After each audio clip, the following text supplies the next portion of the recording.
Now, guys, uh, this is still about history, but I'm going to do it like a map style, like a walking guide through Wakefield, regarding the history. So the starting point, obviously, will be Wakefield Cathedral. That's Northgate Entrance. Uh, So you stand facing the cathedral doors, and behind you is Northgate. To to your left is the Bullring, and to your right is Westmoreland Street. So if you begin walking straight ahead toward the open space of the Bullring, and that's the distance is 40 metres. It's flat and paved. So now you're at the Bullring, medieval marketplace, this is. So you'll see the cathedral behind you, shops and cafes around the square, and the open space where medieval markets once filled the air with noise. So in the next direction, so the cathedral is behind you, so you turn right onto Westgate and you walk downhill, and that's 300 metres, and you'll see landmarks on the way, like old stone facades, former coaching inns, and the gradual slope that once carried horses and carts. Westgate, with the road to travellers, you'll see a long straight road mixed with old and new buildings, the sense of a route that once connected to London to York. In the next direction, if you continue walking down Westgate until you reach the roundabout, and you take a first exit towards Wakefield Bridge. The distance is 250 metres, and it's gently downhill and then level. And then you come to Wakefield Bridge and Chantry Chapel. So you'll see the river opening beneath you, and the stone chapel on the left as you cross. Water moving slowly, carrying centuries of slips and memory.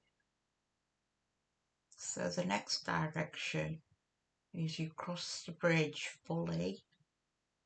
As at the far end, you turn right onto the Riverside path, and the distance is 50 metres to the path entrance, and it's flat Riverside walkway. And then you come to the Riverside path, the Calder's industrial spine. The river is on your right, and old industrial buildings softened by time. And there's a quiet water where barges once queued. And your next direction would be, if you follow the path until it bends towards Sandal, and distance is 1.1 kilometres. If you can take a slow, gentle walk, it's mostly flat and slightly inclines. So then you stop at Sandal Castle, where you'll see the ruins rising to the hill, on the hill. Wide views across Wakefield. The wind that always seems to move. So your next direction would retrace your steps back to the hill, and you walk towards Thornes Park. And the distance is 1.4 kilometres, and it's pavemented and gentle slopes. So when you get to Thornes Park, it's a Victorian civic pride. You'll see open lawns, old trees, the remains of Victorian landscaping. Your next direction is you exit the park and go on the north side towards Denbydale Road, and you follow the signs to the Calder and Hebbel navigation. That's 900 metres, but that's mostly flat. And then when you come to Calder, that's an industrial artery. So there's still water, old towpaths, echoes of the industrial age. And your next direction, you follow the towpath north towards the city centre, and the distance is 1 kilometre, and it's flat and peaceful.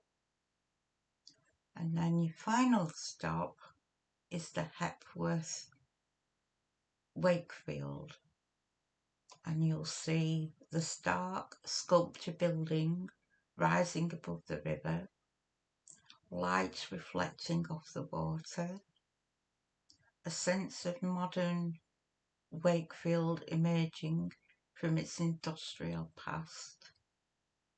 So that is the end of the route, and you've got a full loop through the city's history, from the medieval stone to contemporary art. So that is just a sort of a map regarding the history of, if you'd like to take a walk down the history of Wakefield. So, which I will be doing on a different video. So thank you guys. Please like and subscribe. Thank you guys.